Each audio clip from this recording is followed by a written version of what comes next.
Gloire à Dieu. Bonjour à tous.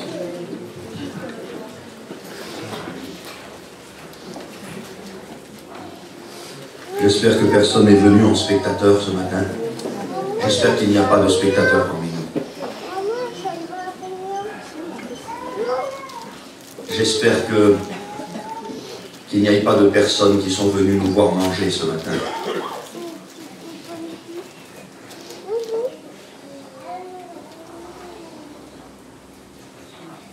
Le Seigneur ce matin va nous donner une bonne mesure.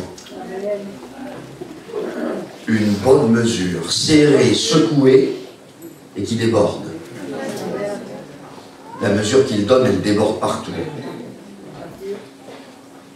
Nos réunions, frères et sœurs, c'est pas des pique-niques. Ça ne doit pas être un pique-nique, nos réunions. C'est un festin. Et j'espère que tous vont se mettre à table ce matin pour manger. Parce que c'est ce que Dieu veut faire. Il veut nous donner sa nourriture. Et elle doit passer par la bouche et finir en nous. Elle doit passer par notre cœur. C'est pas de la nourriture qui se prend avec l'oreille. Elle se prend avec le cœur. On ne s'en nourrit pas en la regardant. On se met à table et on la mange. C'est le pain qui nourrit l'âme. Et ce matin, je le crois de tout mon cœur, pas parce que c'est moi qui prêche que Dieu me garde. Vous savez, on ne fait pas ces missions pour faire des concours de prédication. Que Dieu nous garde de faire ça. Je crois que le Seigneur a, comme chaque dimanche, une bonne mesure à nous donner. Que nos cœurs soient grands ouverts. Pourquoi je dis qu'il faut que nos réunions soient des festins?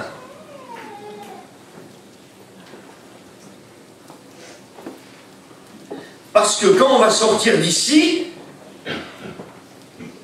il faut que Dieu nous donne suffisamment de manière à ne plus avoir faim d'autre chose. Il faut du pain. Il faut que le cœur soit plein. Parce que quand le cœur n'est pas plein, quand on n'a pas reçu suffisamment, quand on ne s'est pas mis à table et qu'on n'a pas mangé, vous savez ce qui se passe? Ça m'est arrivé une fois. Il y avait mon cousin qui m'avait invité à manger. Et quand on a fini l'entrée, je me suis aperçu que c'était tout ce qu'il avait fait. Quand on est parti de chez lui, moi et ma femme, on est parti au McDonald's. On mourait par la faim un peu. Ça vous a déjà arrivé ça? Mais je crois que dans la région, ça n'arrive pas. C'était à Paris. Dans les régions, c'est ici, quand quelqu'un vous invite à manger. Vous mangez le midi, vous ne mangez plus le soir. Il a fait une petite salade, on est ressorti. On n'a rien dit, bien sûr, on est des gens polis, bien élevés. On s'est regardé, moi et Vira. On mourait par la faim. On est parti au McDonald's. Frères et sœurs, quand on sort de nos réunions,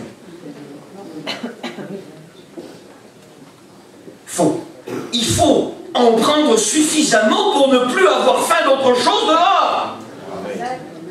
C'est ici que le Seigneur se manifeste. C'est vrai qu'il ne se manifeste pas qu'ici, mais c'est ici que nous sommes ensemble. C'est ici que nous manifestons notre joie, que nous chantons des cantiques et que nous apportons la parole de Dieu. Combien d'autres fins, combien d'autres désirs.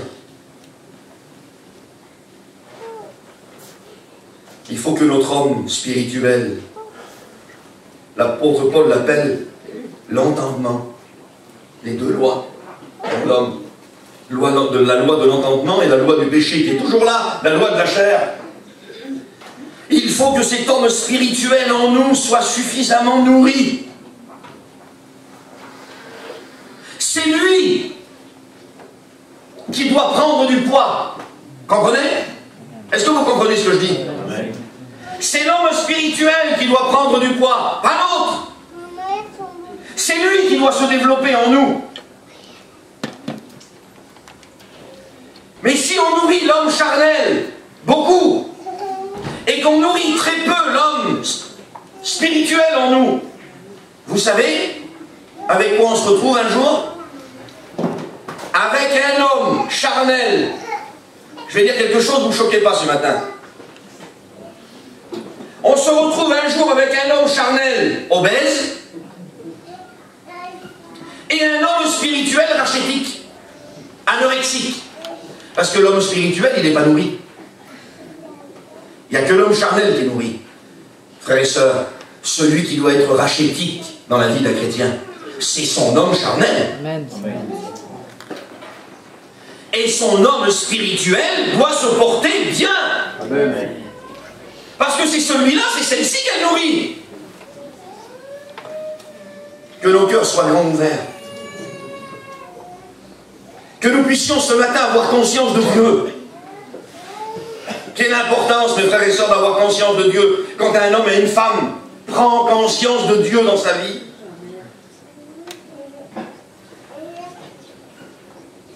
Genèse chapitre 3, vous trouvez la chute d'Adam et Ève. Qu'est-ce qui s'est passé à la chute d'Adam et Ève? Avant que Adam et Ève chutent, Adam et Ève avaient une pleine conscience de Dieu. Une pleine conscience de Dieu. Et quand ils vont pécher, qu'ils vont désobéir, c'est ce qui se passe quand on s'éloigne de Dieu. C'est ce qui se passe quand on désobéit, quand le péché nous touche. Au chapitre 3, vous lirez ces versets. Ils connurent qu'ils étaient nus, et leurs yeux s'ouvrirent. Mais pas sur Dieu, hein. Leurs yeux s'ouvrirent sur eux. Ils connurent qu'ils étaient nus. Frères et sœurs, quand un homme part de la maison de Dieu, il perd toute conscience de Dieu et prend conscience de lui-même.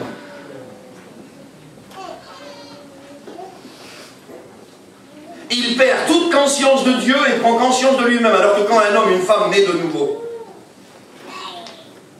il perd toute conscience de lui-même et il prend conscience de Dieu.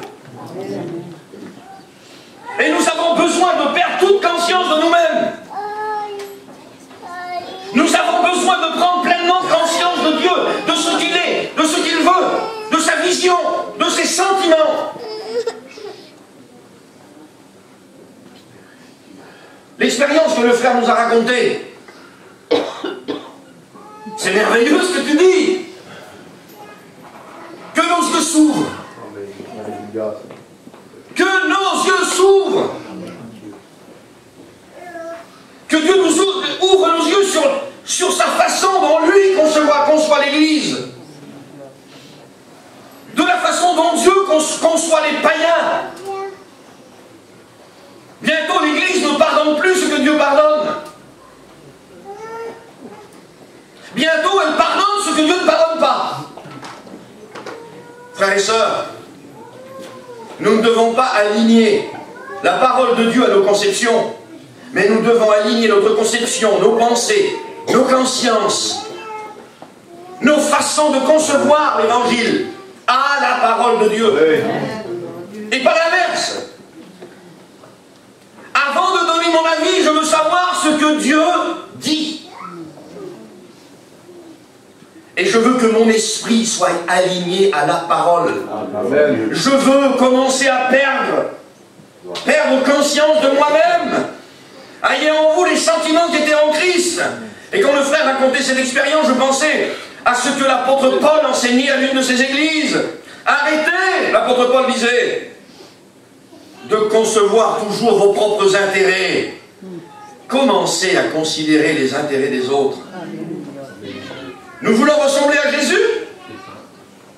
Voulons-nous ressembler à Jésus? Moi, je ne sais pas à qui vous voulez ressembler, mais moi, c'est à Jésus que je veux ressembler. Hein. Vous aussi, hein? Voulons-nous ressembler à Jésus? Ben, si un matin, nous nous levons et que nous nous disons, tiens, aujourd'hui, je veux ressembler à Jésus, ben, regardez un petit peu ce que Jésus faisait de ses journées. Regardez à quoi Jésus était occupé. Quand il ne dormait pas ou qu'il ne mangeait pas, ben, il s'occupait des veuves et des orphelins. Quand il ne mangeait pas et qu'il ne dormait pas, quoique Jésus ne mangeait pas beaucoup non plus, puis alors quand les apôtres dormaient, il ne dormait pas, il priait. Il guérissait les malades. Il s'occupait des autres. Le principe de la semence et de la récolte.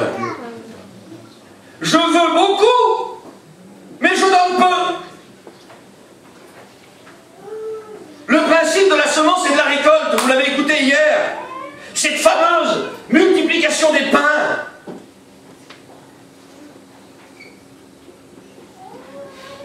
Seigneur, nous avons que 5 pains et 2 poissons. On va aller ailleurs.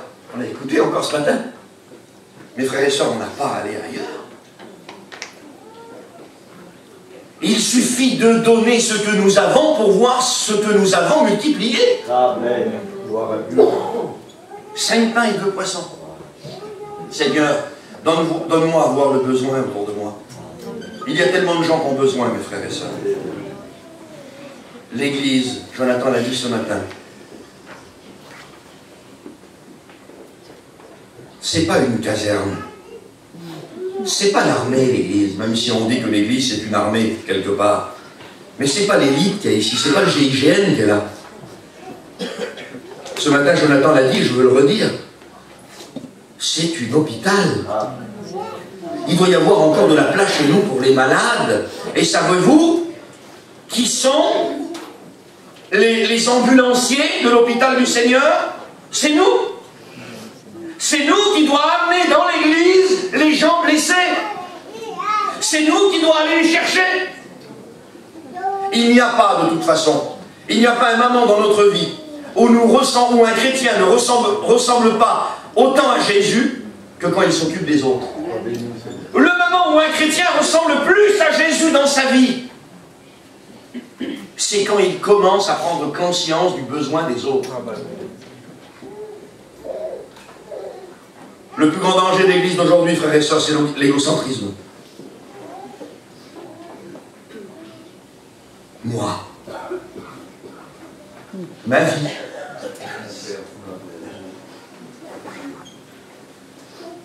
Je voudrais parler du physique, mais j'ose pas. Ça prend de la place aujourd'hui, hein? Moi.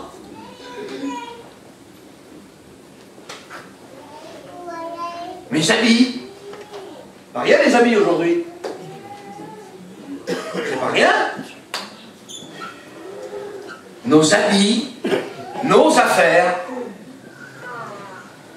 nos petits passe-temps. Hein?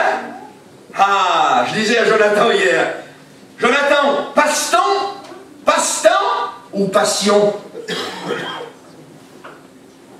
Bientôt certains passe-temps deviennent des passions. On change les mots aujourd'hui. On a changé les mots aujourd'hui. On croit que parce qu'on change les mots, les choses ne sont pas ce qu'elles sont. C'est un pasteur de notre mission qui disait ça. Avant, un alcoolique, on disait que c'était un buveur. Un buveur, avant, on disait que c'était un alcoolique. Aujourd'hui, on ne dit plus ça. Si, on dit que c'est un alcoolique s'il est pauvre. S'il est riche, c'est un bringueur.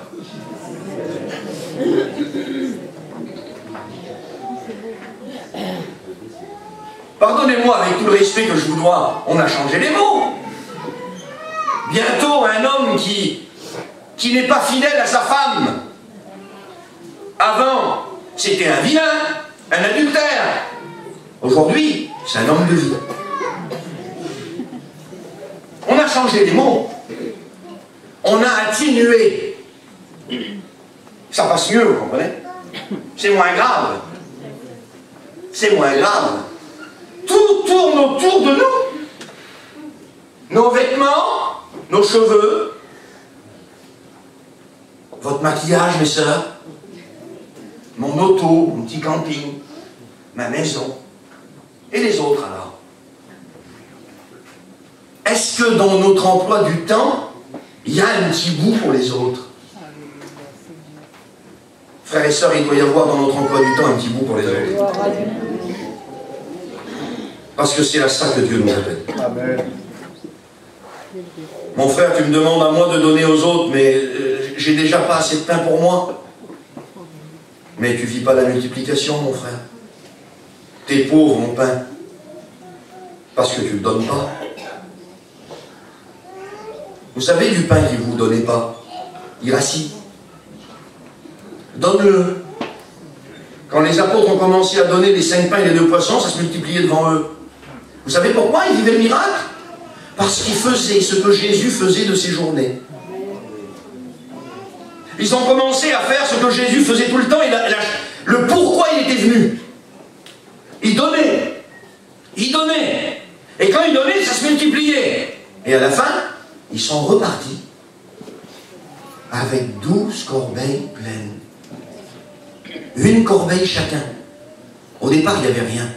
Peut-être que tu es si pauvre parce que t'en veux pour toi. C'est peut-être pour ça que tu es si pauvre. Spirituellement, hein. Parce que dans le monde, on réussit que quand on pense à nous. Est-ce que c'est faux? Dans le monde, vous réussissez que si vous pensez qu'à vous. Dans le christianisme, vous réussissez que si vous pensez aux autres. C'est différent, hein? Les principes sont différents. Que Dieu nous y aide ce matin. Je vous invite, si vous avez pris votre Bible avec vous, à faire une lecture dans la parole de Dieu.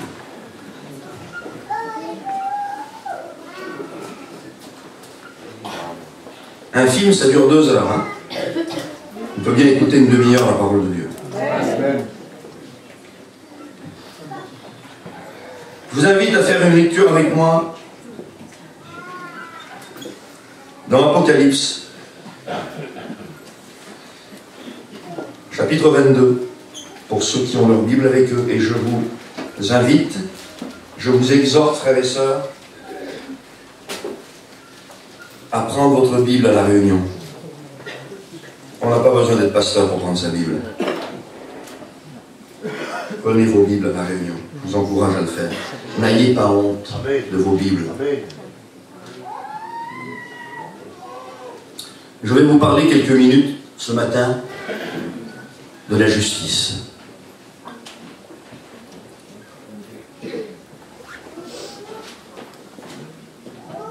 C'est important pour Dieu, la justice. Et Jonathan disait hier, ce qui est important pour Dieu doit l'être pour nous. Ce que Dieu aime, je veux l'aimer. Ce que Dieu n'aime pas, je ne veux pas l'aimer. Et ce que Dieu déteste encore moins. Je veux m'approcher de ce que Dieu déclare comme étant juste. Je veux me tenir en présence de tout ce que Dieu approuve et m'éloigner de tout ce qu'il déclare comme étant nocif pour moi. Apocalypse 22, chapitre 11. Que celui qui est injuste soit encore injuste. Que celui qui est souillé se souille encore. Et que le juste pratique encore la justice. Et que celui qui est saint, alléluia, se sanctifie encore. On refait la lecture ensemble. Que celui qui est injuste soit encore injuste. Que celui qui est souillé se souille encore. Le perdu ne peut pas être plus perdu que perdu. Il est souillé. Il n'a pas été purifié. Il n'a pas passé par la croix, ni par le sang. Jésus ne l'a pas transformé. Il a encore son cœur de pierre. Il n'a pas reçu un cœur de chair capable d'aimer Dieu. Qu'il se souille.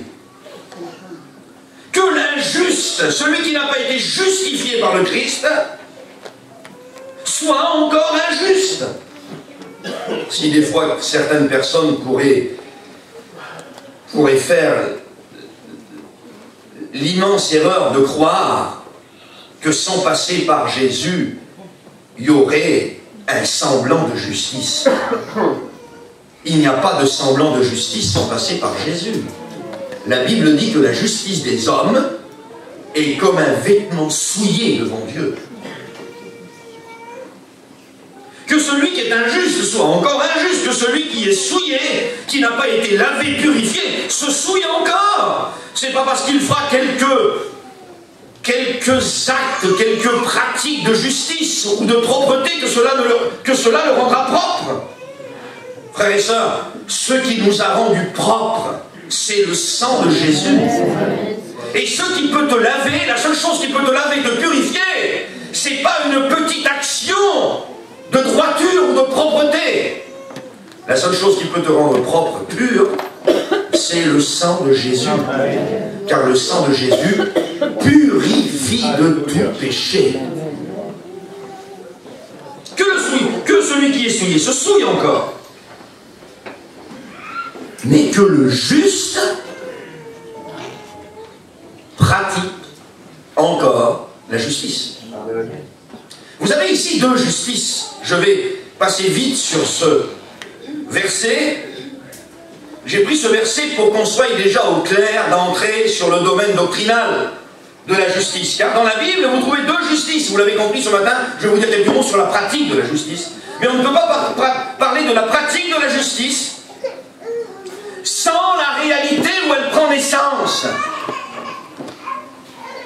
La justice d'un chrétien compte devant Dieu que s'il a passé par la justice imputée.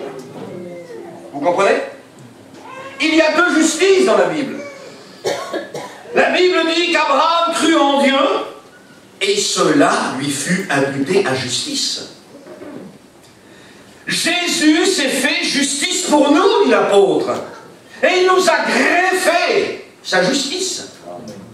Quand un homme, une femme, passe par la nouvelle naissance et qu'il demande pardon à Jésus et qu'il abandonne ses fautes à ses pieds, celui qui avoue et qui délaisse obtient miséricorde. Quand un homme ou une femme rencontre Jésus, qui passe par la nouvelle naissance, quand un homme et une femme perdent toute conscience de lui-même et qui commence pour la première fois à prendre conscience de Dieu, Dieu fait de lui un juste. Savez-vous que quand Dieu regarde l'Église, il la voit à travers Jésus? Quand Dieu regarde l'Église, il voit Jésus. Nous sommes le corps, il est la tête. Nous sommes le corps du Christ, le temple du Saint-Esprit. Tel il est, tel nous sommes. Nous sommes une même plante avec lui. Il nous a rendus participants à sa nature divine. Voilà ce qu'est l'Église. Et quand il regarde l'Église, il voit la sainteté de Jésus imputée à l'Église. Parce que Jésus m'a rendu saint, parce que Jésus a fait de moi un juste et qu'il m'a greffé sa justice. Maintenant, mon devoir, moi, c'est de marcher dans la justice. Que le juste, celui qui a été rendu juste, pratique encore la justice. Et ce n'est pas cette justice pratiquée qui me sauve. Ce n'est pas la deuxième qui me sauve. C'est la première. Mais cette première qui me sauve doit produire en moi la deuxième. Frères et sœurs, quand Dieu regarde l'Église, il voit l'Église juste à travers Jésus. Frères et sœurs, quand le monde regarde l'Église, il doit la voir aussi juste dans sa pratique. Comprenez-vous cela?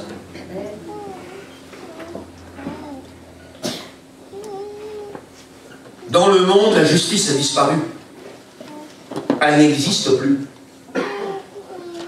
On voit écrit devant les mairies, égalité, fraternité, après, liberté.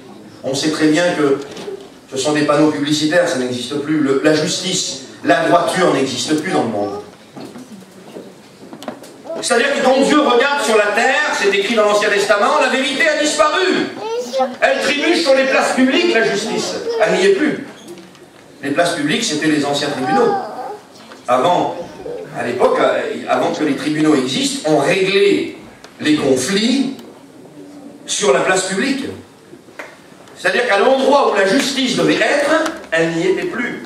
La vérité trébuche sur les places publiques, la justice trébuche sur les places publiques, la vérité a disparu. Frères et sœurs, quand Dieu regarde sur la terre, dans le monde, il ne la voit plus, la justice, parce qu'elle n'existe plus. Mais il y a un endroit où il doit encore la trouver. C'est dans l'église du Seigneur. Il doit trouver la pratique de la justice dans l'église du Seigneur. Il doit trouver la pratique de la justice dans chacun de nos foyers, dans nos maisons. C'est vilain l'injustice, frères et sœurs. On ne peut pas parler de la justice sans parler de l'injustice.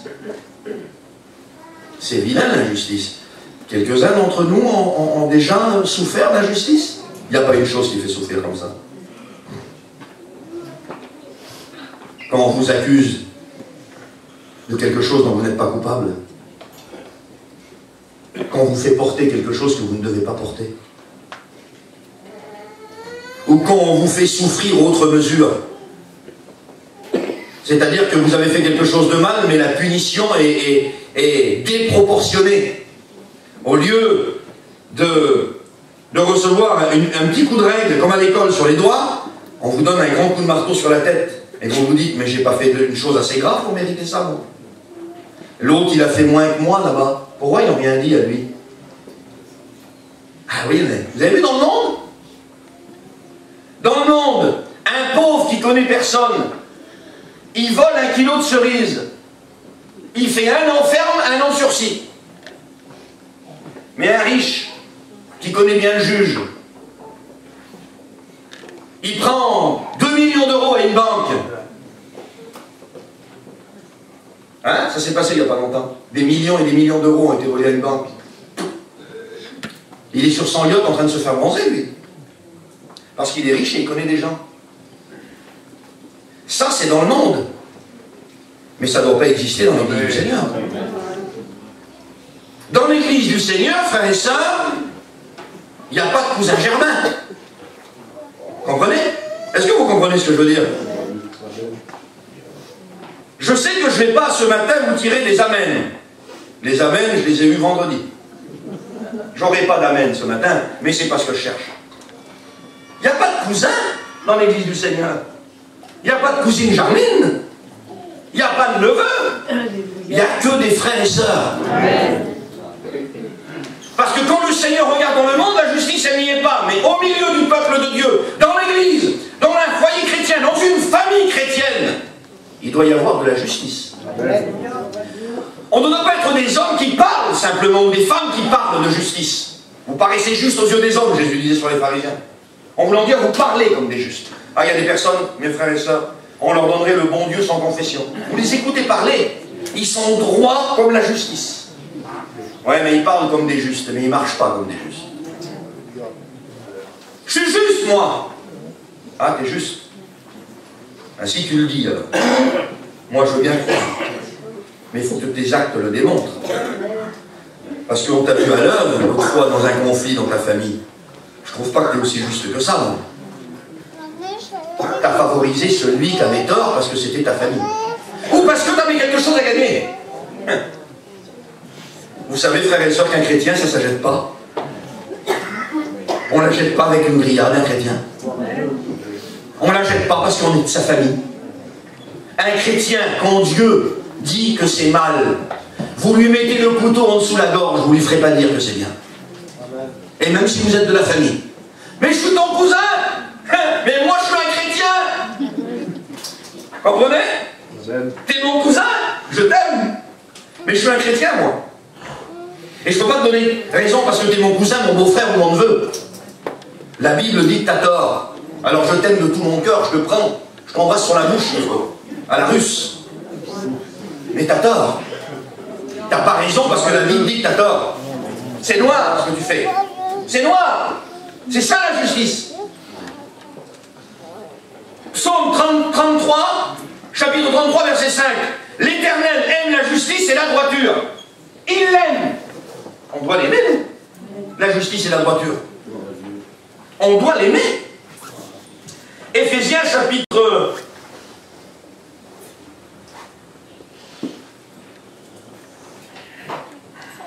Éphésiens chapitre 6, verset 11.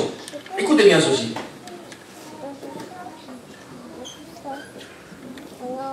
Remettez-vous de toutes les armes de Dieu, afin de pouvoir tenir ferme contre les ruses du diable. J'attire votre attention sur revêter. c'est un acte personnel. Et vous remarquerez aussi que c'est un acte extérieur. Il s'adresse ici à des chrétiens où tout a déjà été fait à l'intérieur. Parce que l'intérieur, c'est pas nous, hein, ça a été déjà fait. Nous sommes le temple du Saint-Esprit. Vous ne ferez jamais rien rentrer dans votre salut. Pourquoi? Parce qu'il est parfait, le salut accompli par Jésus. Par contre, le Seigneur nous demande de nous dépouiller, acte extérieur, et de nous revêtir. On n'est pas obligé de le faire, hein. Mais c'est ce qu'on doit faire. On doit se revêtir pour imperméabiliser, frères et sœurs. Vous savez, un chrétien, il est menacé parce qu'il pourrait rentrer, mais il est aussi menacé parce qu'il pourrait sortir. Comprenez ça? Le monde ne doit pas rentrer dans moi. Mais Jésus ne doit pas s'en aller non plus. Parce que savez-vous que Jésus ne cohabite pas? Il ne cohabite pas, Jésus. C'est pas un colocataire, Jésus. C'est un propriétaire. Amen. Il ne cohabite pas. Revêtez-vous de toutes les armes de Dieu afin de pouvoir tenir ferme. Ah, le chrétien, la chrétienne a besoin de se revêtir des armes de Dieu. Pourquoi? Pour pouvoir tenir ferme, pour ne pas chanceler, contre les ruses du diable. Il est encore là, lui, parce qu'il est toujours là. Vous savez, on l'écoute, on l'a déjà écouté, hein. Ah, tu vois le diable partout. Mes frères et sœurs, il n'est peut-être pas partout, mais il est souvent là et souvent derrière beaucoup de situations que vous ne croyez pas. Je vous le dis.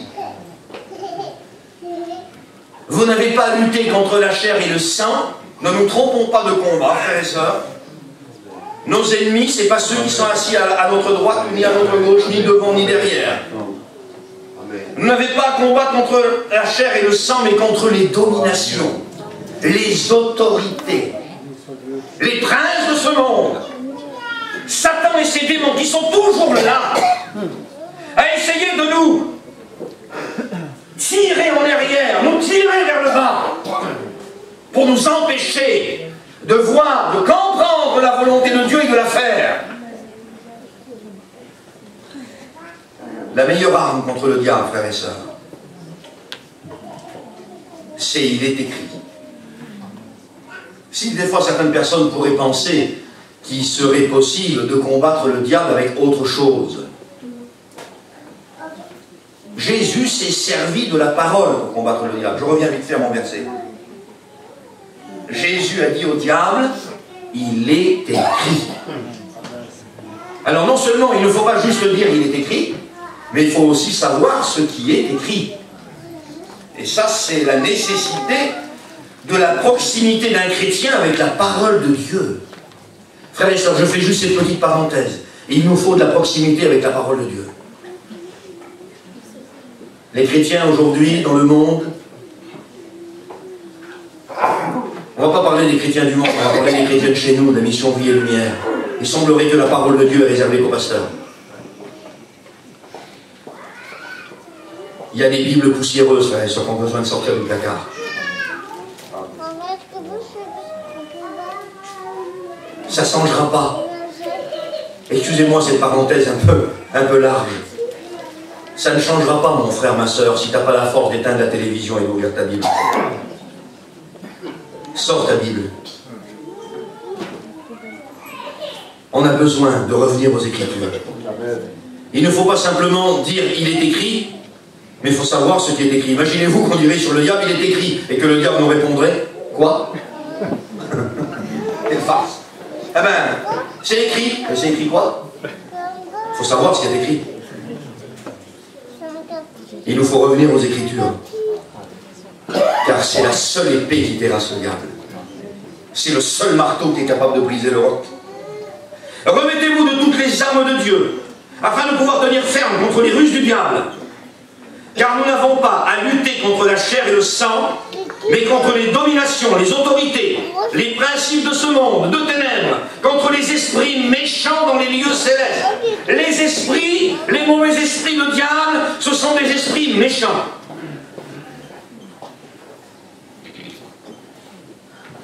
C'est pourquoi, prenez toutes les armes de Dieu, faites bien attention aux premières. C'est pas un hasard. Vous savez que chaque iota de la Bible est inspiré par le Saint-Esprit. Un homme disait un jour, même si Dieu aurait écrit la Bible de ses propres doigts, elle ne serait pas aussi exacte. C'est pourquoi prenez toutes les armes de Dieu afin de pouvoir tenir, afin de résister dans les mauvais jours. Et tenez ferme, après avoir tout surmonté. Tenez donc ferme, ayez à vos reins la vérité pour ceinture et revêtez la cuirasse de la justice. En tête. Mais il y a le casque du salut là-dedans, il y a l'épée de la vérité, il y a les chaussures du zèle. On aurait mis lesquelles en premier, nous? Ah oui, mais nous et lui, raisonne pas comme nous, lui. Pourquoi la vérité, la ceinture de vérité en premier lieu? Parce que sans la vérité, on ne va nulle part. Là, on l'a bien compris, ça. Si déjà nous, on n'est pas vrai devant Dieu, si on cache des choses dans le dos, si on joue avec le Seigneur, à quelle main? On ne peut pas jouer à ça. On jouait à ça quand on était petit. Dans quelle main? Le Seigneur, il voit à travers les mains, ça ne marche pas. Donc, ceinture de vérité. Et cuirasse de justice. Savez-vous, frères et sœurs, que la vérité est à la justice, ce que l'amour est à la charité? Je m'explique. Le bras de l'amour, c'est la charité. On ne peut pas dire que l'on aime si on n'est pas charitable. Parce que l'amour, c'est un sentiment. Je peux dire, moi, je vous aime. C'est facile de le dire. Mais si je vous vois que vous avez faim, je ne suis pas capable de vous amener un petit plat de manger, ou un billet de 20 € pour que vous mangez, je vous laisse mourir. Et j'ai dit que je vous aimais. La charité, c'est le bras de l'amour. Eh bien, la justice, frères et sœurs, c'est le bras de la vérité. Amen. Tu dis, t'es vrai. Nessine, tu dis que t'es vrai. Alors, sois juste dans ce que tu fais. Sois juste dans ton église, avec tes frères et tes sœurs. Quand il y a un conflit, quand il y a un problème avec ton gendre, ta belle-fille, sois juste. Dans ton foyer, avec ta femme, avec ton mari, arrête de tirer toujours la couverture de ton côté. Zinda, elle a froid aussi, elle. Il faut qu'elle se couvre aussi. Il a froid, lui. Tu peux pas toujours tirer la couverture de ton côté. C'est pas évangélique. Il n'y en a que pour toi. Il n'y en a que pour ta figure. Zinda, elle a une famille aussi, elle. Ses parents sont peut-être pas morts encore, ils sont vivants. Elle veut les voir. Elle a encore des sœurs, des frères. Il y a des gens, ils sont gentils, terribles avec les autres. Et chez eux, dans leur maison, c'est des tyrans. C'est terrible, ça. La justice au sein de nos maisons. Être aussi bon avec sa compagne ou son compagnon qu'avec le pasteur. C'est bon, ça. Jonathan parlait de la tasse de café. Vous arrivez dans des foyers chrétiens, ils ne savent pas quoi vous faire. C'est le café avec la chantilly et tout ce que vous voulez. Pour les étrangers, ils sont bons. Mais à l'intérieur de leur foyer, avec leurs compagnons et leurs compagnes, ils ne sont pas bons. Ils sont méchants. Mais il semblerait qu'ils ont le droit. Ils se donnent le droit. Ah, mais c'est ma femme. C'est mon mari. Pas pareil, lui. Mais s'il y a une personne avec qui je dois être bon, frère et sœur, en premier, avant d'être bon avec vous, c'est avec ma femme. S'il y a une personne avec qui je dois être juste, et pas toujours tout pour moi, vous savez, pas toujours tout pour moi, c'est déjà avec ma femme, avant d'être juste avec vous. Parce que l'endroit où je suis concerné le premier, avant l'église, c'est mon foyer. Avec mes enfants. Vous savez qu'il y a des enfants, qui ont souffert d'injustice aussi. Faisons attention avec nos enfants, frères et sœurs. Moi, je connais des grands garçons et des grandes filles. Et quand je dis grands garçons et grandes filles, je parle de parents et même de grands-parents. Parce qu'aujourd'hui, on est grands-parents assez jeunes. Les enfants se marient tôt. Je connais des grandes filles et des grands garçons, moi, qui souffrent encore aujourd'hui. Ils en souffrent de l'injustice qu'ils ont subie quand ils étaient chez eux. Il y a un philosophe un jour qui a dit « On ne guérit jamais de son enfance ». Mais il n'était pas chrétien. Quand on rencontre Jésus, on guérit de son enfance. Mais il n'y a pas pire que l'injustice. Il n'y a pas pire. Je parlais avec une femme, là, dernièrement, avec ma compagne, son foyer. Une femme d'une quarantaine d'années, avec des enfants, mariés, heureuses, épanouis. Elle me parlait de ce qu'elle a vécu dans le foyer de ses parents, qu'elle était toujours mise de côté. Que les parents faisaient toujours plus pour un et toujours moins pour elle. C'était la dernière roue. Elle a 40 ans, elle a des enfants, elle est mariée, elle a un mari, elle est heureuse. À me parler de ça, pleurer des grosses larmes comme ça. Ça s'en va pas. Quand on y pense, on pleure. Parce que l'injustice, on n'en guérit pas, si ce n'est pas Jésus qui nous en guérit. Alors, je vous dis ça pour vous faire comprendre que l'injustice, c'est affreux, atroce. Dieu le déteste. Et ça ne doit pas se trouver au milieu de l'église et au milieu des foyers chrétiens. C'est affreux. Ceinture de vérité, cuirasse de justice. Noé était connu comme un homme juste. La Bible dit que Noé était juste et intègre, et c'est ce qui a attiré l'attention de Dieu sur lui. Jean le Baptiste était connu comme un homme juste, Étienne était connu comme un homme juste, l'apôtre Paul. Il va jusqu'à dire, je suis devenu votre ennemi parce que je vous ai dit la vérité. Bientôt, il faut flatter les gens pour être bien avec eux. Mais on ne guérit personne quand on flatte. La flatterie, elle est du diable, frères et sœurs. La vérité, elle est de Dieu. Toujours dans l'amour, bien sûr. Ah oui, parce que la vérité tout seul, sans l'amour, c'est un gros marteau qui fend la tête à tout le monde. L'amour sans la vérité, c'est un gros tube de pommade dans le dos. Ça ne guérit pas non plus. Mais l'amour dans la vérité dans l'amour, ça guérit. Amen. Alléluia. Mais bientôt, il faut flatter les gens. N'ayons pas peur de la vérité, frères et sœurs. Vous écouterez la vérité, vous recevrez la vérité. Et la vérité vous affranchira. Elle est libératrice, la vérité de Dieu, hein. Pas la nôtre, hein. Sur des fois, on a des vérités, on veut dire des vérités, mais ce n'est pas les vérités de Dieu. Ah, on dirait comme une plaque de bouton. Oui, ça nous démange. Ah, faut que j'aille dire. Ah, faut que j'aille dire. Et pourquoi tu vas y dire? Tu vas y dire pour lui, pour elle? C'est pour la personne que tu vas y dire? C'est pour lui faire du bien que tu vas lui dire? Ou pour te faire du bien, toi? Il y a des personnes, ils ont des vérités, c'est pas la vérité qui affranchit, qui soigne de la parole de Dieu, c'est les leurs. Gardez-vous de pratiquer votre propre justice, dit la Bible. Ce que nous voulons pratiquer, c'est pas notre propre justice. C'est la justice des Écritures. Amen. Et même si des fois elle est dure à entendre, parce qu'attention, la parole de Dieu, des fois, elle pique un petit peu. Hein. Elle pique, mais il ne faut pas en avoir peur. Comme disait ma mère, je prends souvent cet exemple, quand j'étais petit et que je me faisais mal, la bétadine n'existait pas, il n'y avait que l'alcool à 90. Et quand je voyais la bouteille d'alcool à 90, je me cachais d'ailleurs quand je me faisais mal, parce que quand je dis avant de mettre ça, je vais mourir tellement ça piquait. Et ma mère me disait toujours, mon fils, ça pique, mais ça guérit. La vérité, elle guérit. Il ne faut pas en avoir peur, même si elle nous concerne et qu'elle nous bouscule. Même si elle nous déplace. Ah, les gens étaient déplacés par le message de Jésus. Le message de Jésus, c'est la parole de Dieu et la parole faite chair. La parole de Dieu, elle bouscule, elle déplace. Et ils étaient frappés par sa doctrine, frappés par son message. Le message de la parole de Dieu, des fois, nous frappe.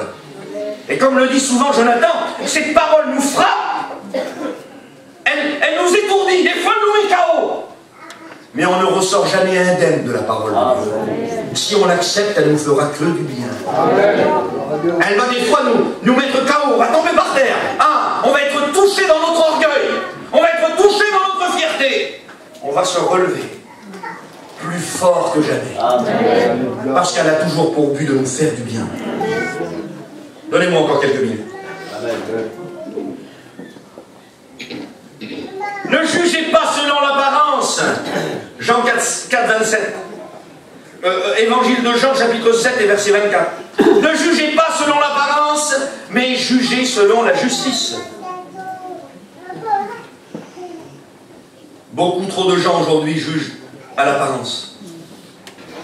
Ils regardent plutôt la forme que le fond. Ayons des yeux de chrétiens, frères et sœurs. Dans le monde, c'est le dernier qui parle qui a raison. Dans le monde, c'est le dernier qui parle qui a raison. Pas dans l'Église. Tu veux que la vérité, je vous fais grâce des références, je veux que la vérité, dit Dieu, soit au fond du cœur. Pourquoi? Parce que la vérité ne peut pas sortir ici si elle n'est pas là. Et il ne dit pas je veux que la vérité soit dans la bouche des hommes, dans la bouche des femmes. Mais non, parce que c'est de l'abondance du cœur que la bouche parle. Donc Dieu dit je veux que la vérité soit au fond du cœur. Parce que quand c'est vrai ici, c'est vrai ici, c'est vrai ici, c'est vrai ici. Vous comprenez? C'est vrai dans ce qu'on dit, c'est vrai dans ce qu'on fait, et c'est vrai dans ce qu'on marche. Mais si elle est là, elle sortira de nous, la vérité. Et quand les gens viendront vers nous, ils ne trouveront rien d'autre que la vérité et la justice. Ah, il y a des gens qui nous fuiront, hein. Suis-je devenu votre ennemi en vous disant la vérité? Il y a des gens qui diront, ah non, j'ai eu un problème là, mais vers lui, je ne vais pas, là, il va me donner tort celui-là.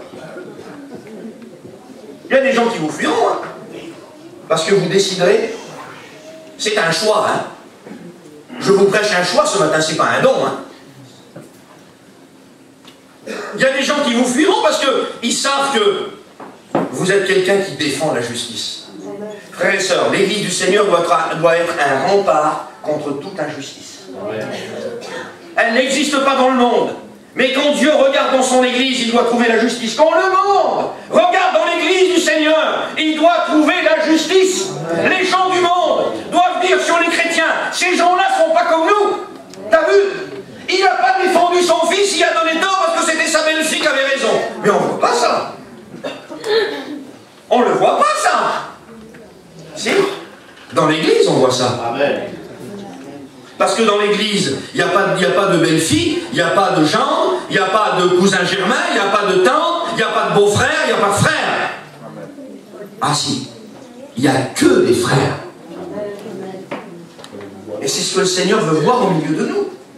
Tu veux que la vérité soit au fond du cœur. Lévitique 19, 36. Vous aurez des balances justes et des poids justes. Si c'est grave pour un tel, ça sera aussi grave pour l'autre. Peu importe.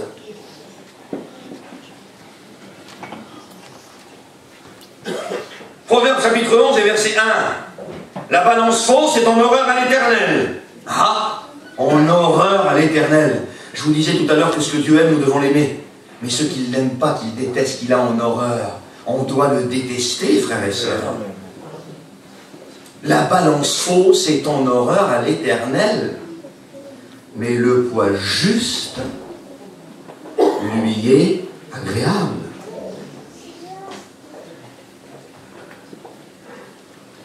Matthieu 5, verset 10. Heureux ceux qui sont persécutés pour la justice, car le royaume des cieux est à eux.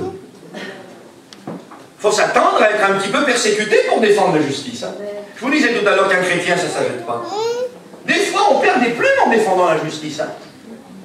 Je ne sais pas si ça se dit dans une prédication, ça aussi. Chaque fois que je dis ça, je ne sais pas si ça se dit. Si ça se dit ça. Mais je le dis toujours. Je n'ai pas d'autres mots. Des fois, on perd des plumes. Ça coûte. Heureux ceux qui sont persécutés pour la justice. Défendre la justice de Dieu, ça coûte. Si je dis la vérité et que je me mets mal avec ces gens-là, moi j'ai des avantages avec eux. Comment je fais? Cet hiver, moi, je me mets où avec mon camping? Tu me fais rigoler, Nessim-toi. Hein? Je me mets vers l'hiver, moi. Je vais me mettre où après, si je me mets mal avec eux? J'ai mon fils qui chine, une association de Chine. Il y a des chrétiens qui se font acheter par une grillade, une place de terrain ou une association de Chine. ceux qui seront persécutés pour la justice, le royaume des cieux est à eux.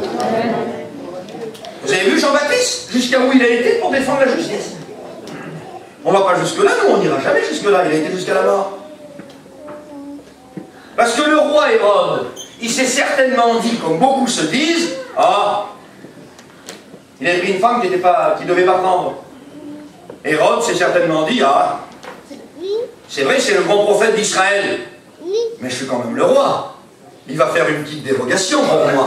Ça se trouve aujourd'hui, ça. Des petites dérogations. Le Seigneur, il a en horreur les petites dérogations. Il a en horreur les détours, le Seigneur. Parce que pour le Seigneur, et ça doit être comme ça dans l'Église, que tu sois le roi, le boulanger, le charcutier ou le cordonnier, quand c'est noir, c'est noir. Quand Dieu dit non, c'est non. Quand la parole de Dieu le condamne, il le condamne. Alors que tu sois qui tu veux. Pour le Seigneur, c'est comme ça. Dans l'Église, ça doit être comme ça, frères et sœurs. Il ne doit pas y avoir de dérogation parce qu'on est de la famille. Il ne doit pas y avoir de favoritisme parce que quelqu'un a un petit peu d'affaires et que l'autre, il n'a rien. Ça s'est vu des centaines de fois. Les mêmes choses sont faites. Il semblerait que c'est très grave pour la personne pauvre qui n'a pas de famille.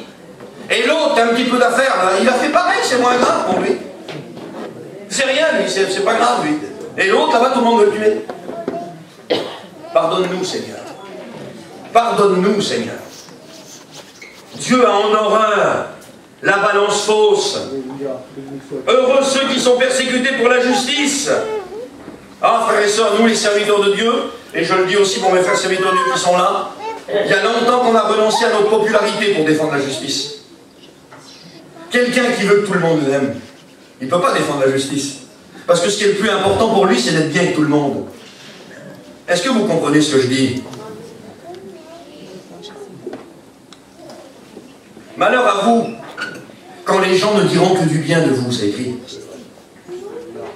Malheur à vous, quand les gens ne diront que du bien de vous. Ceux qui veulent plaire à tout le monde et qui veulent être bien avec tout le monde, ne peuvent pas dire la vérité en face aux gens. Ils ne peuvent pas. Nous, les serviteurs de Dieu, il y a longtemps qu'on a renoncé à notre popularité. L'apôtre Paul avait renoncé à sa popularité. Il le savait qu'en disant la vérité, il s'avait fait des ennemis. Il le savait. Vous ferez des ennemis si vous défendez la vérité. Vous en ferez. Il y a des gens à qui vous ne plairez pas, mais vous plairez à Dieu. Amen. Et les serviteurs de Dieu, nous, on en a fait le choix il y a longtemps. Il y a longtemps qu'on a fait le choix de renoncer à notre popularité. Il y a des gens qui ne nous approuvent pas, mais on veut défendre la justice de Dieu. La vérité de Dieu. Il y a ici une préférence de Dieu. Donnez-moi encore quelques minutes, s'il vous plaît. Proverbe chapitre 21 et verset 3. Vous savez qu'il y a des préférences de Dieu, qu'il y a des choses... Dans la Bible, tout est important. Mais il y a des choses plus importantes. Et Jonathan a fait allusion dans sa prédication, en parlant du foulard et de la prière. Il a dit que le foulard était important, mais que la prière était beaucoup plus importante. Les bâtiments, c'est important, mais l'église, c'est plus important. Alléluia. Donc il y a des choses importantes dans la Bible, et des choses très plus importantes que Dieu préfère. Même dans les doctrines, c'est une réalité. Il y a des doctrines qui sont salutaires et des doctrines qui ne le sont pas. La pratique de la justice et de l'équité, voilà ce que l'Éternel préfère au sacrifice. La pratique de la justice et l'équité.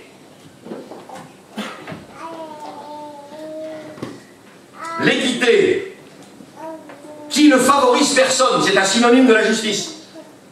Celui qui ne favorise personne. La vérité, la justice et l'équité, celui qui ne favorise pas. Voilà ce que l'Éternel préfère. Frères et sœurs, il y a ici une préférence de Dieu. Je ne sais pas si ça vous intéresse. Moi, les préférences de Dieu, ça m'intéresse. Je ne veux pas filtrer le mouchon et avaler le chameau, moi. Vous non plus. Vous comprenez? Voilà ce que l'Éternel préfère à quoi? Au sacrifice. on a été injuste, ou on l'est encore. On a été injuste avec quelqu'un, et on a tenu nos positions par orgueil. On est injuste avec notre compagne ou notre compagnon. Injuste avec nos propres enfants. Notre gendre est mal avec nous parce qu'on lui a donné tort alors qu'il avait raison. Notre belle-fille est mal avec nous parce qu'on lui a donné tort alors qu'elle avait raison. On a été injuste. Et on croit colmater avec un sacrifice. Tiens, je vais aller jeûner dimanche. Mais ton jeûne, le Seigneur, il ne pose même pas les yeux dessus. Il ne pose pas les yeux sur ton jeûne, le Seigneur. Parce que si un chrétien ne s'achète pas, encore moins Dieu. Vous comprenez? Dieu ne s'achète pas avec un jeûne. C'est pas parce que vous allez rester 3 heures avec l'estomac vide, c'est pas parce que Nessim, tu vas rester 3 heures avec l'estomac vide, que Dieu va passer l'éponge sur ton injustice. Il la déteste. Dieu a en horreur. En horreur. C'est pas, j'aime pas. Il y a des choses qu'on n'aime pas. Il y a des choses qu'on a en horreur. Je peux pas. Si vous m'invitez à manger, si quelqu'un m'invite à manger et que vous faites quelque chose que j'aime pas, pour vous faire plaisir par politesse, je vais quand même en manger. Mais si vous faites quelque chose dont j'ai en horreur, même pour vous faire plaisir, je ne pourrai pas. Je l'ai en horreur, même pas l'odeur, je peux pas. C'est-à-dire que par rapport à la justice, si Dieu aurait un estomac, eh bien il aurait des aigreurs face à la justice. Dieu ne la supporte pas. Psaume 89 et verset 15. Frères et sœurs, c'est pas étonnant que Dieu aime la justice. Écoutez ça. Psaume 89 et verset 15. La justice et l'équité sont la base de ton trône. Frères et sœurs, savez-vous que Dieu est assis sur la justice? Pas étonnant qu'il aime la justice, Dieu. Il est assis dessus. C'est la base de son trône. Quand on s'approche de Dieu, on s'approche de la justice. Que Dieu nous y aide.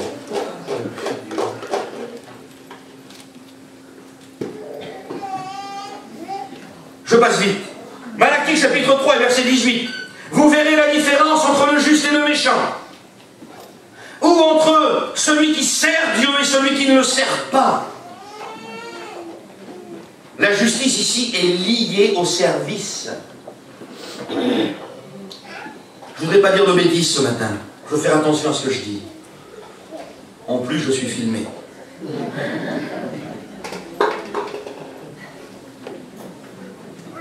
Travailler pour Dieu, c'est une chose.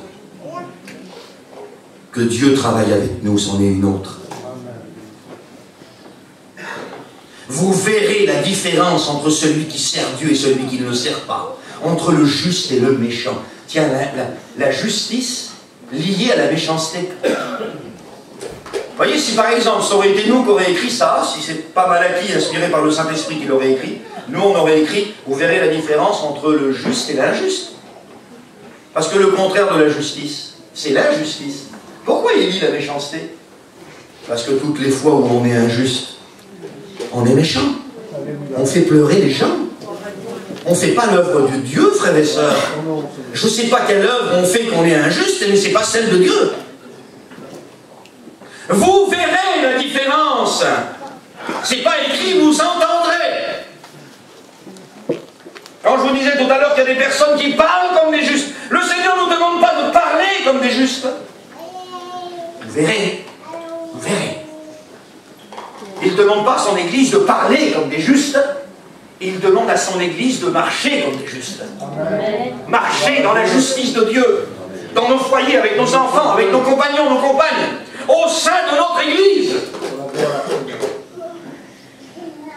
La droiture. Défendre la justice coûte que coûte. Je ne sais pas. Je ne me le prononcerai pas ce matin. Quand je dis que c'est une chose de travailler pour Dieu et que c'en est une autre que Dieu travaille avec nous. Je ne sais pas si Dieu travaille avec les injustes, frères et sœurs. Savez-vous qu'il y a des chemins sur lesquels on n'emmènera pas Jésus? fera peut-être pas de nous des perdus.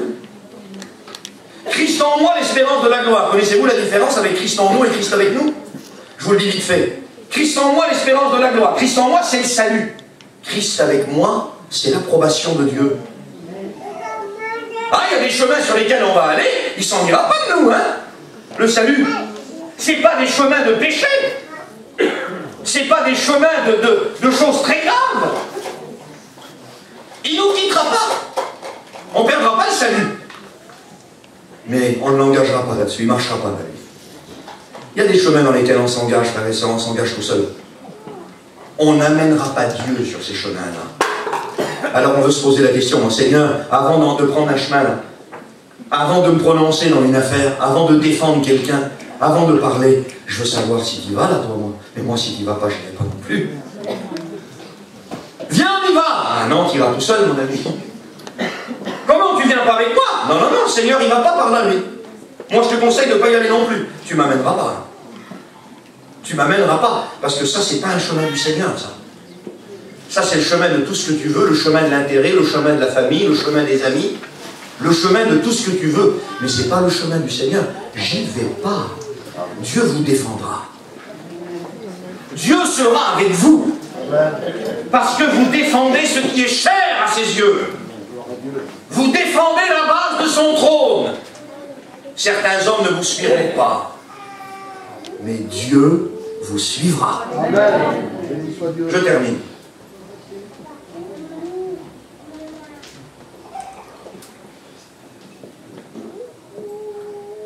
J'enfonce le clou. Et je termine. Pourquoi Nessim t'emploie cette expression « t'enfonce le clou » ? C'est pas un hasard pourquoi je dis « j'enfonce le clou ». Quand je dis « j'enfonce le clou », je fais allusion à la croix, bien sûr. Savez-vous que l'Église a été crucifiée avec le Christ? Et que toutes les fois où nous laissons Dieu enfoncer le clou, nous sommes un peu plus crucifiés avec lui. N'ayons pas peur d'être crucifiés avec lui. Plus on sera crucifié avec lui, moins on gigotera. Plus on sera crucifié avec lui, moins on ira où on veut aller. Plus on sera crucifié avec lui, plus on ira où il va. Amen. Alors j'enfonce le clou. J'ai besoin d'enfoncer le clou dans ma propre vie. Je n'ai pas peur. Je sais que tous les jours, je dois me crucifier un peu plus avec lui. Il ne m'a pas pris ma vie. Vous savez que l'Église peut le dire, ce que Jésus a dit? On ne me prend pas ma vie, mais je la donne. Christ n'a pas pris votre vie. Vous lui avez donné. Amen. Seigneur, crucifie-moi un peu plus tous les jours avec toi. J'enfonce le clou et je termine. Matthieu 23, 23. Malheur à vous, scribes. Vous payez la dîme et vous laissez ce qui est le plus important dans la loi. Tiens, tout à l'heure on a vu une préférence de Dieu et maintenant Dieu, Jésus dit, vous payez les dîmes? C'est important les dîmes, vous croyez? Donnez pour le Seigneur. Donnez pour l'œuvre de Dieu. Les offrandes, les dîmes, c'est même lié à l'exaucement des prières, pour ceux qui lisent un peu la Bible. Les dîmes, c'est important. Jésus va dire, vous payez les dîmes et les offrandes, mais vous laissez dans la parole de Dieu ce qui est le plus important. La justice, je ne l'ai pas inventé, hein. La miséricorde et la fidélité. Vous savez que c'est trois choses qui sont les mêmes? La justice, la miséricorde et la fidélité. Je vous disais tout à l'heure que le Seigneur ne s'agite pas non plus. Un chrétien ne s'agite pas, mais Dieu non plus. Je suis pas bien, ça va pas, je fais des choses qui vont pas. Je caricature. Dimanche, je vais donner un gros billet à l'offrande. On sait très bien qu'il n'y a aucun de nous qui le fait. Les pharisiens le faisaient. Les pharisiens avaient cru acheter Dieu par les dîmes et les offrandes. Et Jésus va dire, mais vous pratiquez ces choses-là, les dîmes et les offrandes, mais vous laissez dans la loi ce qui est le plus important. Le plus important. La justice, la miséricorde, la fidélité. Pourquoi ces choses sont liées? Parce que toutes les fois où on est juste, frères et sœurs, toutes les fois où on est juste, on est miséricorde. Et toutes les fois où on est miséricorde, on est fidèle. Le comprenez-vous? Verset 24, vous filtrez le moucheron et vous avalez le chameau. Ça y est, je termine. Donnez-moi 2 minutes et ça y est. Amen. Vous filtrez le moucheron et vous avalez le chameau. Ah, que Dieu nous garde. De considérer ce qui est moyennement important pour Dieu, et nous on en fait tout un plat. C'est une montre, ça. C'est qu'une montre. Pour Dieu, c'est une montre et rien de plus. Ça ne sera jamais aussi important que la croix. Vous comprenez? Mais bientôt, nous, on filtre le moucheron et on avale le chameau. C'est-à-dire que, sur certaines choses qui sont peu importantes pour Dieu, on en fait tout un plat. On en fait tout un plat. Fais-nous une parabole, Messim. Mais j'ai peur, on met des paraboles, je fais toujours des paraboles bizarres.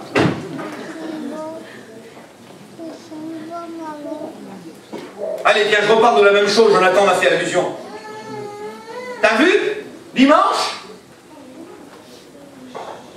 La sœur, elle est venue et elle a prié sans son foulard. Ah ben là, on est beau. Ah ben là, vous pouvez fermer la vie de Dieu. Hein. Les frères, vous pouvez fermer l'église. Hein. Il y a une sœur qui a prié sans son foulard. Et puis ça parle. Ça parle. T'as vu? Hein? Tu te rends compte, toi? Ah oui. Mais toi, ma sœur, elle a prié sans son foulard, t'en fais tout un plat, toi. Tu filtres le moucheron. Mais t'as calomnié ton pasteur, la semaine dernière. T'as été dans une maison, dans une caravane, et t'as parlé sur ton pasteur. T'as calomnié. Vous savez que la calomnie vient du diable? Il est appelé le calomniateur. C'est ça, filtrer le moucheron et avaler le chameau. C'est faire des grandes manières sur quelque chose qui est secondaire. Et passer sous silence ce qui est très important. Frères et sœurs, que ce qui est très important pour Dieu le soit pour son Église. Ce qui est très important le soit pour vous et moi. Ça y est, je termine. Probité, faire les choses avec une conscience pure. Je veux dormir le soir tranquille. Je veux pas que le Saint-Esprit vienne me tourmenter parce que j'ai été injuste dans une affaire. Parce que j'ai favorisé la famille. J'ai favorisé l'ami. J'ai pas été juste. Je veux faire les choses avec une conscience pure. Probité. Avec droiture, avec équité qui ne favorise personne. En étant impartial, sans parti pris pour la vérité. Ne jouez jamais au justicier, frères et sœurs. C'est une chose différente. Et je termine là. Le Seigneur nous appelle à marcher dans la justice. Mais il ne veut pas trouver le justicier parmi nous. Si vous prenez le dictionnaire français et que vous regardez justicier, vous trouvez Zorro et Robin des Bois. C'est vrai.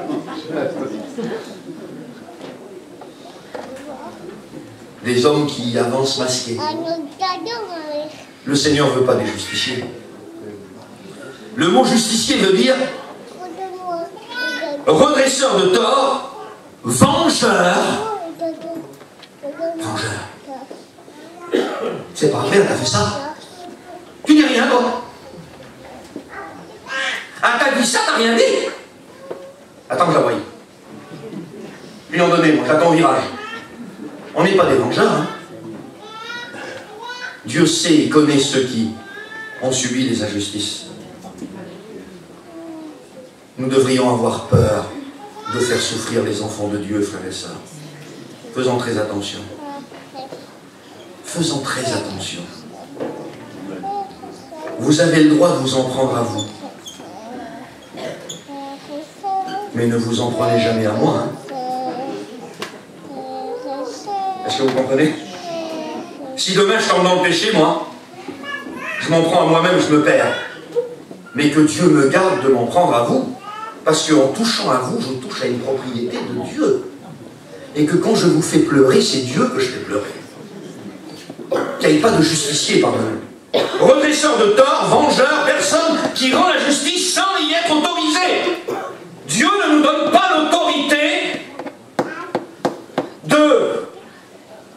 d'être des vengeurs. De venger ceux à qui on a fait des injustices. Le Seigneur nous demande d'être juste. Juste pour nous et juste pour l'autre à côté. C'est-à-dire, je subis une injustice. Défends ta cause contre ton prochain. Mais fais attention quand tu défends ta cause. Ne révèle pas le secret d'un autre. Hein. Fais pas souffrir les autres pour juste défendre ta figure. Hein. Fais attention, hein. L'injustice doit nous gêner quand on en est l'objet, mais elle doit aussi nous gêner quand les autres en sont l'objet. Mais le Seigneur ne nous appelle pas à être des vengeurs. Vous savez pourquoi? Deutéronome chapitre 1 verset 17. Vous ne craindrez aucun homme, car c'est Dieu qui rend justice. Il y a des personnes qui ont vécu des injustices. Mais si je ferais lever la main ce matin, il y a des personnes qui leveraient la main. On en a tous subi. Je sais ce que c'est aussi, moi. J'ai pleuré dans mon lit pendant des mois, parce qu'on m'avait accusé de quelque chose dont je n'étais pas coupable. Ma femme entendait pleurer la nuit. Il n'y a pas pire que ça.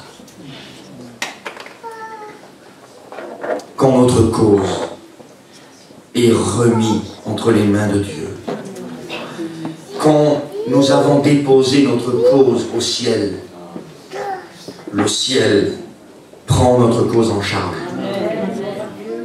Le ciel, comme dit Jonathan, se mobilise. Ne te défends pas. Tu vas te faire du mal, tu vas faire du mal aux autres.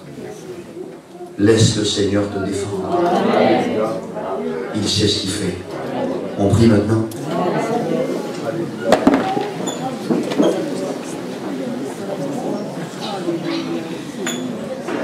Merci de toute l'attention que vous avez portée à la parole ce matin.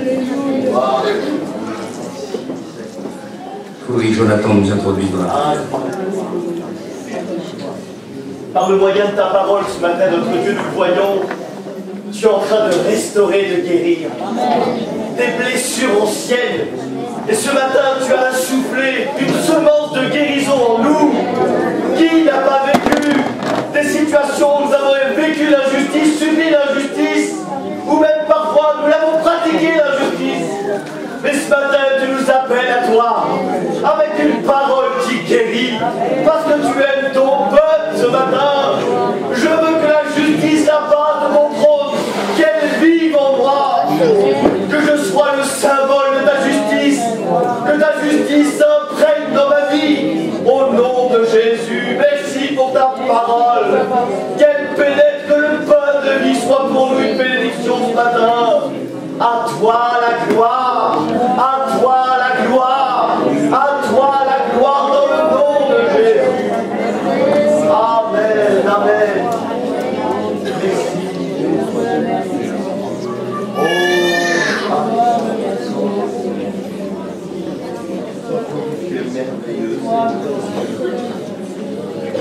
Restons dans la prière. Laissons les yeux fermés. Seigneur, j'en ai pas fait autant pour souffrir autant. Seigneur, j'en ai pas fait assez pour souffrir comme je souffre. Le Seigneur ce matin veut te reconstruire. Il veut panser tes plaies. Tu souffres à cause des erreurs des autres. Le Seigneur veut te restaurer ce matin. Il veut panser tes plaies. Il t'aime. Il veut te réparer.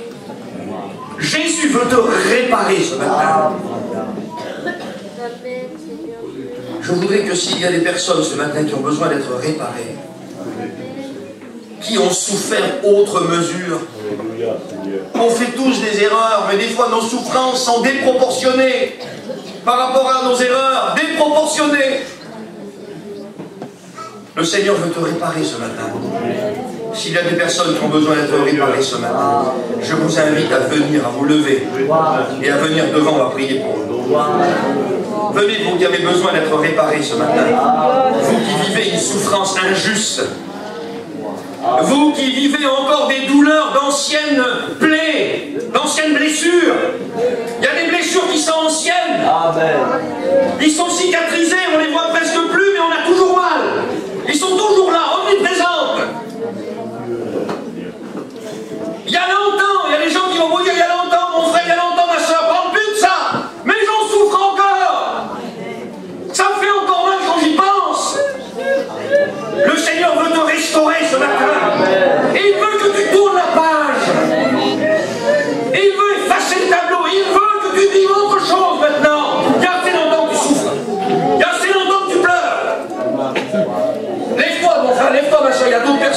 se lever ce matin. Venez, on va prier pour vous. Levez-vous au nom du Seigneur. Il y a des personnes qui ont besoin d'être soignées ce matin. D'anciennes blessures. C'est bon, il y a assez longtemps que tu souffres, il y a assez longtemps que tu pleures, ma soeur, mon frère. Il y a assez longtemps. Même si la souffrance que tu vis, tu en as été la cause, le Seigneur ne te jette pas la pierre ce matin. Il n'y a que les hommes qui jettent la pierre. Dieu ne jette pas la pierre. Venez, nous allons prier pour vous. Déposez aux pieds du Seigneur ce matin. Déposez-lui vos souffrances. Déposez-lui vos larmes. Savez-vous que nos larmes sont importantes pour Dieu? Il les recueille dans son outre, dit la Bible, il les pèse. Parce que toutes les souffrances ne sont pas les mêmes. Il les pèse. On voit que les larmes qui coulent sur les joues, nous, il voit les larmes du cœur, Dieu. Soyez bénis ce matin. Soyez soignés au nom de Jésus. Soyez guéris de vos anciennes blessures au nom de Jésus. Soyez restaurés dans votre cœur. Sentez la restauration du Seigneur. Sentez le Saint-Esprit vous soigner ce matin. Sentez Dieu tourner la page du passé qui vous revient tout le temps, qui vous empêche d'être heureux dans vos familles, dans vos foyers. Cette page du passé que le diable revient à mettre devant vous constamment, qui vous empêche de dormir, qui vous empêche de vous réjouir à l'église. Le Seigneur tourne la page ce matin. Au nom de Jésus, soyez bénis au nom de Jésus. Soyez restaurés au nom de Jésus. Remercions le Seigneur ensemble pour ce qu'il fait ce matin. Oh, nous t'adorons et nous te disons merci. Parce que tu es l'Éternel qui restaure. Tu es l'Éternel qui relève. Tu es l'Éternel qui guérit. Tu es l'Éternel qui reconstruit. Tu es l'Éternel qui rend, qui envoie, mais aussi l'Éternel qui ramène. Oh Seigneur, ramène ce matin. Ramène, Seigneur, ce matin. Soigne au nom de Jésus. Au nom de Jésus. Allez vous rasseoir maintenant. Et remerciez le Seigneur. Remerciez-le de tout votre cœur. Que nos voix s'élèvent ce matin. Il est au centre du culte. Nous sommes importants pour lui. Remerciez-le ce matin.